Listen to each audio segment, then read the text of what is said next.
Welcome to special analysis. నేను రమా మండవ. ఈరోజు అనాలిసిస్లో భాగంగా మనం తీసుకోబోతున్న టాపిక్ ఏంటంటే ఆళ్లగడ్డ నుంచి ఈరోజు భూమా వారసురాలైన అఖిలప్రియ పోటీ చేస్తూ వస్తున్నారు టీడీపీ తరపున ఎమ్మెల్యే అభ్యర్థిగా. అలాంటి అఖిలప్రియకు రోజు రోజుకు కూడా అక్కడ ప్రతికూల పరిస్థితులు అయితే ఎదురవుతూ వస్తున్నాయి. ఒకవైపు సొంత ఫ్యామిలీ మెంబర్సే ఆమెకు వ్యతిరేకంగా పావులు కదుపుతూ వస్తున్నారు. ఈరోజు నిన్నటిదాకా తన నాన్నతో పాటు తన వెంట నడిచిన నేతలంతా కూడా ఆమెకు రివోల్ట్ అయి ఉన్నారు ఆల్రెడీ.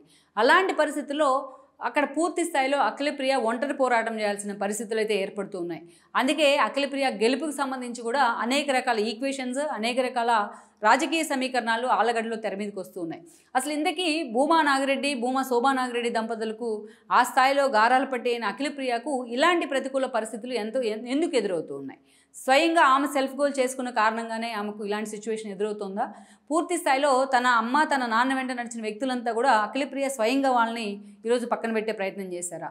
నిజంగానే అఖిలప్రియ మీద సానుభూతి ఎందుకు అక్కడ సస్టైన్ కావడం లేదు? ఈ పరిణామాలన్నీ కూడా అక్కడ చర్చనీయాంశం అవుతూ ఉన్నాయి.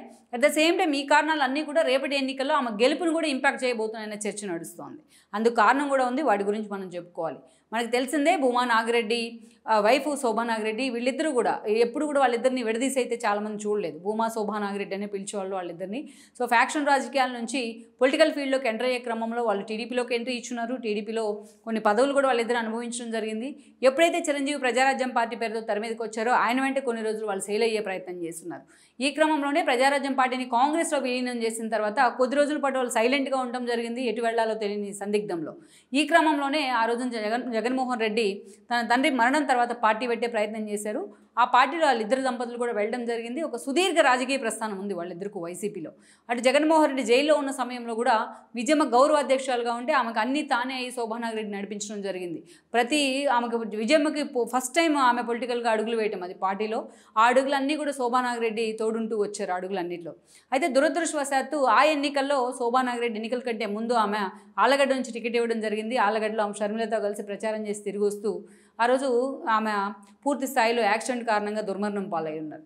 అయితే ఆ టికెట్ను ఆమె కూతురైన అప్పటికే ఆల్రెడీ ఎస్టాబ్లిష్డ్గా పేరుంది, కొంచెం అఖిలప్రియకు కూడా పేరుంది.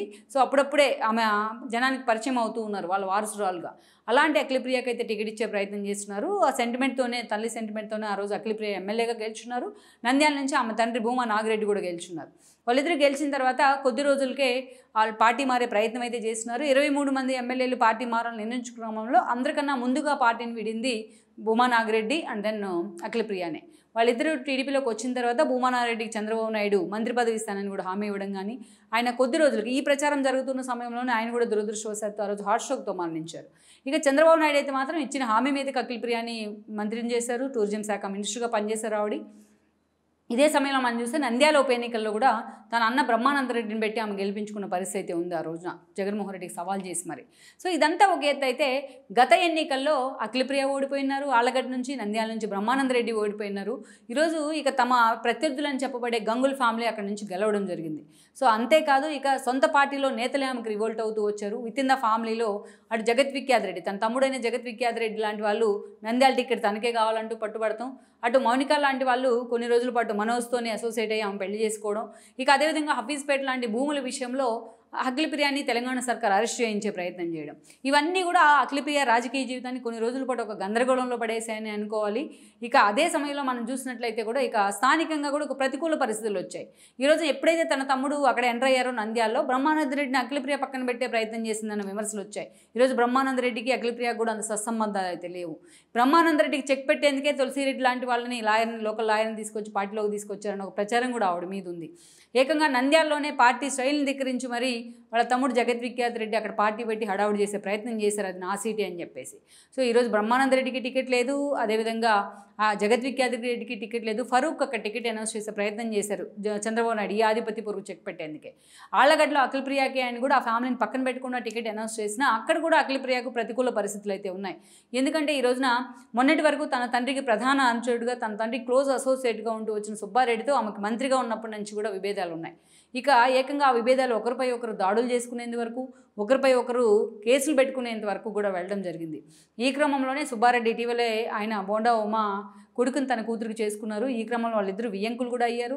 సుబ్బారెడ్డి ఏకంగా నంద్యాల టికెట్ తన కూతురికి, ఆలగడ్డ టికెట్ తనకి కావాలంటూ పట్టుబట్టిన పార్టీ అధిష్టానం మాత్రం ఆయన పూర్తిగా పక్కన పెట్టే ప్రయత్నం అయితే చేసింది. అఖిలప్రియ వైపే మొగ్గు చూపారు ఆలగడ్డలో లోకేష్ కానీ చంద్రబాబు నాయుడు కానీ. సో ఇక సుబ్బారెడ్డి ఈరోజు రివోల్ట్ అయి ఉన్నారు. ఆయన కూతురు జశ్వంతి కూడా అఖిలప్రియకి రివోల్ట్ అయ్యి వాళ్ళు వ్యతిరేక ప్రచారం చేస్తున్నారు. తన సొంత అన్న తను తీసుకొచ్చి టికెట్ ఇప్పించిన బ్రహ్మానందరెడ్డి కూడా ఈరోజు అఖిలప్రియకి రివోల్ట్ కావడం జరిగింది నంద్యాల టికెట్ రాని కారణంగా. ఈరోజు నంద్యాల టికెట్ తనకు వచ్చే ప్రయత్నం చేయలేదంటూ కూడా జగత్ విఖ్యాత్ రెడ్డికి అండ్ దాని అఖిలప్రియకి కూడా అంత సత్సంబంధాలు లేని పరిస్థితి అయితే ఉందన్న ప్రచారం అయితే ఉంది లోకల్గా. ఇదంతా ఒక ఎత్తు అయితే అది ప్రత్యర్థులైన గంగుల వాళ్ళ ఫ్యామిలీతో కూడా అదే స్థాయిలో ఆమెకి స్థానిక ఎమ్మెల్యే అఫీస్తో కూడా అదే స్థాయిలో విభేదాలు అయితే ఉన్నాయి. ఇక ఇదంతా ఒక ఎత్తు అయితే స్థానికంగా ఆళ్లగడ్డలో ఎప్పటి నుంచో అఖిలప్రియ మరో పెదనాన్న కొడుకైన కిషోర్ రెడ్డి బీజేపీ తరపున ఆయన బీజేపీలో చేరున్నారు. చాలా రోజుల క్రితమే ఆయన బీజేపీ ఇన్ఛార్జిగా ఉన్నారు ఆళ్లగడ్డకి.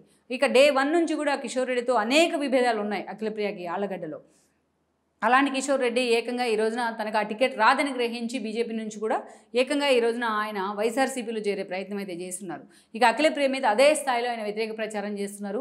అఖిలప్రియ ఒక్కతే ఒకవైపు, మిగతా ప్రత్యర్థులంతా ఒకవైపు అన్నట్టుగా ఈరోజు ఆళ్లగడ్డలో పరిస్థితి అయితే ఉంది. తన పూర్తి స్థాయిలో తన సోలోగా ప్రచారం చేసుకుంటూ జనంలోకి వెళ్తూ ఉన్నారు ఆవిడ. పార్టీ అటు లోకేష్ కానీ ఇటు చంద్రబాబు నాయుడు కానీ ఫస్ట్ నుంచి కూడా ఆమెను పుష్ చేస్తూనే వచ్చారు. అటు పాలిటిక్స్లో ఆమెకు అండగానే నిలబడ్డారని అనుకోవాలి. చిన్న వయసులోనే మంత్రి పదవి దక్కించుకోవడం లాంటి పరిణామాలు మనం చూసినట్లయితే. అయితే ఇప్పుడు అక్కడ ఉన్న పరిస్థితుల్లో ఆళ్లగడ్డలో తన గెలుపు అనేది, తన సెంటిమెంట్ ఎంతవరకు ఉన్నా, తన ఫ్యామిలీ సెంటిమెంట్ ఎంతవరకు ఉన్నా ఆళ్లగడ్డలో అఖిల గెలుపు అనేది అంత నల్లేరు మీద నడకైతే కాదన్న చర్చ అయితే జరుగుతోంది. ఈ ప్రత్యర్థులందరినీ కూడా ఒక ఎత్తు ఆమె ఒక్కతే ఒక ఎత్తు అన్నట్టుగా జరుగుతున్న ఈ ఫైట్లో అఖిలప్రియ ఎంతవరకు కూడా ఈ ఫైట్ నుంచి బయటపడగలదు, ఎంతవరకు ఆళ్లగడ్డ మీద టీడీపీ జెండా ఎగరేయగలదు అన్న చర్చ అయితే జరుగుతోంది. మొత్తానికి ఈ ప్రత్యర్థులంతా ఈరోజు అఖిలప్రియని వెనక్కిలాగేందుకు చేస్తున్న ప్రయత్నం కానీ, ఎప్పటికప్పుడు వాళ్ళకి చెక్ పెడుతూ ఆమె చేస్తున్న రాజకీయాలు కానీ, ఇవన్నీ కూడా రేపటి ఎన్నికల్లో అఖిలప్రియకి ఎంతవరకు సపోర్ట్ అవుతాయన్న అంశం కంటే ఈరోజు ఇంతమంది ప్రత్యర్థుల నడుమ అఖిలప్రియ రాజకీయ జీవితం ఏ మలుపు తిరుగుతుందన్నది మాత్రం అక్కడ హాట్ టాపిక్ అవుతోంది. ఒకప్పుడు కర్నూలు జిల్లా రాజకీయాలను శాసించిన భూమా ఫ్యామిలీ వారసురాలైన అఖిలప్రియ మాత్రం ఈ రోజున రేపటి ఎన్నికల తర్వాత ఆ భవిష్యత్తు ఏమవుతుందన్న అంచనాలు అయితే మాత్రం అక్కడ వాళ్ళ అనుచరులను ఆందోళన అయితే పెట్టిస్తూ ఉన్నాయి. మొత్తానికి అఖిలప్రియ మాత్రం చాలా ధీమాతో ఉన్నారు. తను ఎలాగైనా గెలిచి బయటపడతాను అనేది చూడాలి. మళ్ళీ లెట్స్ సీ. ఇలాంటి పరిణామాల క్రమంలోనే ఈరోజు ఆళ్లగడ్డ సీటు అనేది చాలా ఈజీ సీట్, అది ఒకప్పుడు భూమా ఫ్యామిలీకి. అలాంటి సీటు ఈరోజు ఒక హాట్ సీటుగా ఇలాంటి పరిణామాల కారణంగా మారిందన్నది కూడా వాస్తవం.